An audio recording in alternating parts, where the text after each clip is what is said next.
دنیا اعلیٰ حضرت نے کتاب لکھی ہے الامن والاولا، اس میں آپ فرماتے ہیں جو حضور کی پناہ میں آ جاتا ہے نا وہ بچ جاتا ہے۔ اللہ کرے آپ کو سمجھ آئے میری بات کی۔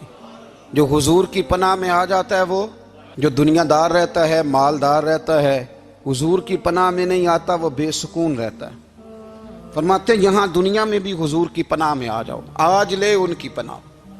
اور آج دلیل آپ نے ابن ماجہ کی حدیث لکھی ہے، حضرت تمیم داری حدیث کے راوی ہیں، اعلیٰ حضرت نے لکھی ہے، فرماتے ہیں جو حضور کی پناہ میں آیا بچ گیا۔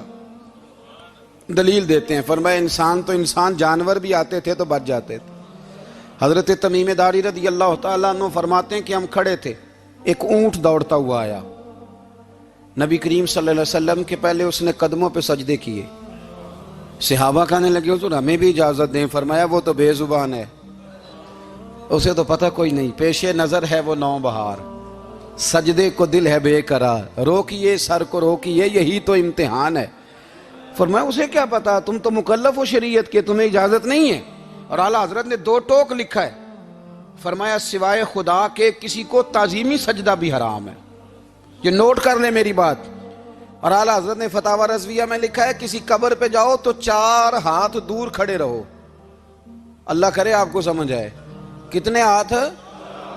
4 ہاتھ دور کھڑے رہو، سورۃ فاتحہ پڑھو، درود شریف پڑھو، جس قبر پہ گئے ہو ان کی روح کو اصال ثواب کرو، ان کے وسیلے سے دعا مانگو۔ اعلیٰ حضرت فرماتے ہیں قبر کو سجدہ بالاتفاق حرام ہے، طواف قبر کا کرنا بالاتفاق حرام ہے، بوسہ لینے میں اختلاف ہے کہ جائز ہے کہ ناجائز ہے، لیکن بوسے سے بھی چونکہ شک پڑتا ہے تو فرماتے ہیں احمد رضا کی رائے یہ ہے کہ بوسہ لینے سے بھی بچا جائے۔ وہ آ گیا تو اس سے اگلی باتیں کرتا ہے، بس خاموش رہ، باادب رہ اور پیچھے رہ۔ تو حضرت تمیم داری کہتے ہیں یہ حدیث اعلیٰ حضرت نے لکھی ہے الامن والاولا میں، فرماتے ہیں کہ اونٹ نے پہلے سجدہ کیا، قدم چومے، پھر اس نے حضور کے کان میں کوئی بات کہی۔ روزے دے دوالے نے غلامہ دیاں ٹولیاں، ایک پہ سن دے کروڑاں دیاں بولیاں، یعنی اونٹ نے بات کی تو حضور نے وہ بھی سن لی۔ اعلیٰ حضرت کہتے ہیں جو پناہ میں آتا ہے بچ جاتا ہے۔ کہتے ہیں رسول کریم نے نا اونٹ کی پشت پہ ہاتھ پھیرا اور اللہ کے محبوب فرمانے لگے فکر نہ کر، اب تو آ گیا ہے نا تو جیسے تو کہے گا ویسے ہی ہو جائے گا، جیسے تو کہے گا ویسے ہی۔ ابن ماجہ میں موجود ہے، پر میں چونکہ فاضل بریلوی رحمۃ اللہ علیہ کی کتاب سے پیش کر رہا ہوں الامن والاولا سے، تو میں اسی انداز میں پیش کر رہا ہوں جس انداز میں وہاں ہے۔ حضرت تمیم داری کہتے ہیں کہ ہماری سمجھ میں بات کوئی نہ آئی، تھوڑی دیر گزری تو کچھ لوگوں نے ہاتھوں میں رسیاں پکڑی ہیں، خنجر پکڑے ہیں، دوڑے آئے، یا رسول اللہ یہ ہمارا اونٹ ہے۔ حضرت تمیم داری کہتے ہیں میں نے دیکھا کہ جب وہ آ گئے نا خنجر لے کے تو اونٹ حضور کے پیچھے چھپ گیا۔ آج لے ان کی پناہ، آج مدد مانگ ان سے، وہ حضور کے پیچھے چھپ گیا۔ تو کہتے ہیں کہ نبی کریم صلی اللہ تعالیٰ علیہ وسلم نے فرمایا کیا مسئلہ ہے بھائی؟ یا رسول اللہ ہمارا اونٹ ہے، ذبح کرنے لگے تھے دوڑا آیا ہے۔ تو حضور فرمانے لگے وہ تو تمہاری شکایت کر رہا ہے۔ وہ کہتا ہے یا رسول اللہ میں نے برسوں ان کی نوکری کی، برسوں میں نے بڑی نوکری کی۔ صحیح کہتا ہے یا رسول اللہ؟ ٹھیک کہتا ہے حضور، اب بوڑھا ہو گیا ہوں، تھوڑا زیادہ بوجھ نہیں اٹھا سکتا، تو مجھے ذبح کر کے کھانا چاہتے ہیں، میں مرنا نہیں چاہتا۔ نبی کریم فرمانے لگے اچھے لوگ یہ صلہ دیتے ہیں؟ انہوں نے عرض کی حضور آپ حکم کر دیں، ہم اس کو چھوڑ دیتے ہیں یا رسول اللہ، نہیں ذبح کریں گے، خدمت کریں گے۔ حضور فرمانے لگے نہیں، اب میرے پاس آیا ہے نا، اب میں نے واپس نہیں کرنا، آج ہو گیا ہے، آج لے ان کی پناہ، آج مدد مانگ ان سے، آج ہو گیا یا رسول اللہ پھر رکھ لیں۔ حضور نے فرمایا نہیں بھائی پیسے بتاؤ کتنے؟ یا رسول اللہ نہیں کچھ نہیں۔ نبی کریم علیہ السلام نے فرمایا نہیں بتاؤ کتنے، بتاؤ کتنے؟ انہوں نے کہا حضور ایک دفعہ ریٹ لگایا تھا تو 100 دینار لگا تھا۔ حضور نے فرمایا بلال دے دو 100 دینار، 100 دینار دے دیا۔ اعلیٰ حضرت فرماتے ہیں دیکھو ان کی پناہ میں آنے کی برکتیں کتنی ہیں۔ ان سے کہا تم جاؤ، وہ چلے گئے۔ حضور نے پشت پہ ہاتھ پھیرا، فرمایا جا تو آزاد ہے۔ حضرت تمیم داری کہتے ہیں وہ پہلے گیا پھر پلٹ کے آیا، اس نے نبی پاک کے کان میں کو بات کی، کئی باتیں کی، پر میں ایک بات کرتا ہوں، کئی باتیں کی، ایک بات کی تو حضور رو پڑے۔ اونٹ چلا گیا، ہم نے عرض کی حضور یہ کیا کہہ گیا ہے؟ تو محبوب فرمانے لگے یہ کہہ گیا یا رسول اللہ جس طرح آپ نے مجھے چھری سے بچایا ہے، میں دعا کرتا ہوں اللہ آپ کی امت کو جہنم سے محفوظ فرمائے، اللہ جہنم سے بچائے آپ کی امت کو، اس طرح مجھے چھری سے آپ نے محفوظ کیا۔ اعلیٰ حضرت فرماتے ہیں کن چکروں میں پڑے ہوئے ہو، کن چکروں میں؟ پیسوں کی پناہ لیتے ہو، عہدوں کے پیچھے چھپتے ہو، دولت کے پیچھے چھپتے ہو، تعلقات کے پیچھے چھپتے ہو۔ فرمایا مصیبت آئے گی تو یہ سارے ہٹ جائیں گے، اگر پناہ لینی ہے تو مدینے والے محبوب کی پناہ لو، دروازہ رسول پہ آؤ، نبی کریم کی بارگاہ میں جھکو، حضور سے پیار کرو۔ اعلیٰ حضرت فرماتے ہیں محبوب کا ادب کرو، رسول اللہ کی غلامی کرو۔ فرماتے ہیں پھر کے گلی گلی تباہ، ٹھوکریں سب کی کھائیں کیوں، دل کو جو عقل دے خدا تو تیری گلی سے جائے کیوں۔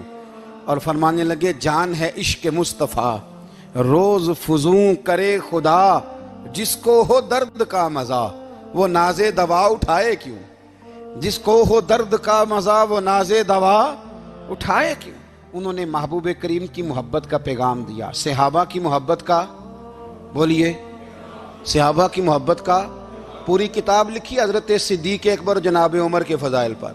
اور مزے کی بات یہ ہے کہ اعلیٰ حضرت نے نا اردو شاعروں میں سے کسی کو توفیق نہیں ہوئی حضور کو شہنشاہ کہنے کی، اعلیٰ حضرت نے کہا میرے نبی شہنشاہ ہیں۔ دلیل کیا دی؟ فرمانے لگے پڑھو ترمذی، حضور نے فرمایا میرے 2 وزیر زمینوں میں ہیں، 2 آسمانوں میں۔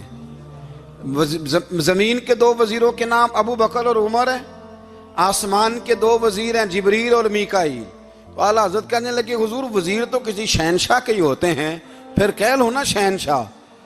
تو پھر فرمانے لگے حاجیو آؤ شہنشاہ کا روضہ دیکھو، حاجیو آؤ شہنشاہ کا روضہ دیکھو، کعبہ تو دیکھ چکے اب کعبے کا بھی کعبہ دیکھو، کعبہ تو دیکھ چکے اب کعبے کا بھی، غور سے سن تو رضا کعبے سے بھی آتی ہے صدا، میری آنکھوں سے میرے پیارے کا روضہ دیکھو۔ اعلیٰ حضرت نے ساری زندگی اور صحابہ کرام کی بات کی، اہل بیت کی بات کی، اولیاء کی بات کی، صوفیاء کی بات کی، دفاع کیا سب کا، سب کے شانوں میں لکھا، امت کو بتلایا کہ اپنے بزرگوں سے جڑے رہو گے تو بچے رہو گے۔ اعلیٰ حضرت نے طنز کرنے سے، تنقید کرنے سے، بلا وجہ غلطیاں نکالنے سے اور ایک دوسرے پر لان تان کرنے سے ہمیں بچنے کو کہا۔ اعلیٰ حضرت فرماتے ہیں کوئی علم اگر آ جائے نا تو اس کا معنی یہ نہیں کہ سب کو جاہل سمجھ لینا چاہیے۔ سمجھ آ رہی ہے میری بات کی؟ ہم جس شعبے میں بھی ہوتے ہیں نا سامنے والے کو ان پڑھ ہی سمجھتے ہیں۔ مولویوں کے بارے میں بعض لوگوں کا خیال ہے کہ یہ پتہ نہیں کون سی مخلوق ہے، ان کو کیا پتہ دنیا داری کا۔ میں صحیح کہہ رہا ہوں۔ اسی طرح جو میرے شعبے سے تعلق رکھنے والے لوگ ہیں وہ کہتے ہیں شاید سارے تاجر 2 نمبر طریقے سے ہی مال کماتے ہیں۔ یہ ہو نہیں سکتا، ایسا ہو نہیں سکتا۔ ہمیں نا دوسروں کی اہمیت کی خبر رکھنی چاہیے، ہمیں ایک دوسرے سے پیار، ہم طنز کرتے ہیں، تنقید کرتے ہیں۔ فاضل بریلوی منع کرتے تھے، آپ فرماتے یہ طریقہ درست، ہم جب غلطیاں نکالنے پہ جاتے ہیں تو معاذ اللہ اتنا اوپر بن جاتے ہیں کہ معاذ اللہ ثم معاذ اللہ اللہ رسول تک پہنچ جاتے ہیں۔ اعلیٰ حضرت کے زمانے میں ایک شخص نے کہہ دیا نبی پاک کا خیال آئے تو نماز ٹوٹ جاتی ہے۔ عقل ہے نا جی، جہاں مرضی لے جاؤ۔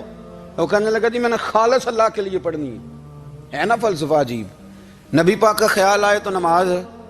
اعلیٰ حضرت فرمانے لگے تو بڑا ہی پاگل ہے، جب تو کہے گا السلام علیکہ ایھا النبی، خیال آئے گا کہ نہیں؟ فرمانے لگے تو بڑا ہی نادان ہے، جب تو کہے گا اللہم صلی علی محمد وعلی، خیال آیا کہ نہیں آیا؟ فرمانے لگے تو نبی پاک کی بات کرتا ہے، نماز میں تو ابا اماں کا بھی خیال آتا ہے، ربنا اغفر لی والی والدیہ۔ فرمانے لگے ربے کے خیال سے نہیں ٹوٹتی تو مدینے والے کے خیال سے کیسے ٹوٹ گئی؟ فرمانے لگے بڑا ہی بیوقوف ہے تو۔ اعلیٰ حضرت فرمانے لگے تو کہتے ہے حضور کا خیال آئے تو ٹوٹ جاتی ہے؟ فرمانے لگے جب تک حضور کا خیال آئے نہ نماز ہوتی نہیں، جب تک حضور کا خیال نہ آئے نماز ہوتی نہیں، سوال ہی نہیں پیدا ہوتا۔ لوگوں نے کہا جناب وہ کس طرح؟ تو اعلیٰ حضرت فرمانے لگے اللہ نے کہا قرآن میں واقعی الصلاۃ، نماز پڑھو، یہ نہیں بتایا کتنی پڑھنی ہے، اور یہ بھی نہیں بتایا فجر کی کتنی پڑھنی ہے، یہ بھی نہیں بتایا ظہر کی، یہ بھی نہیں بتایا قیام کیسے کرنا ہے، ہمیں یہ بھی نہیں بتایا رکوع کیسے کرنا ہے۔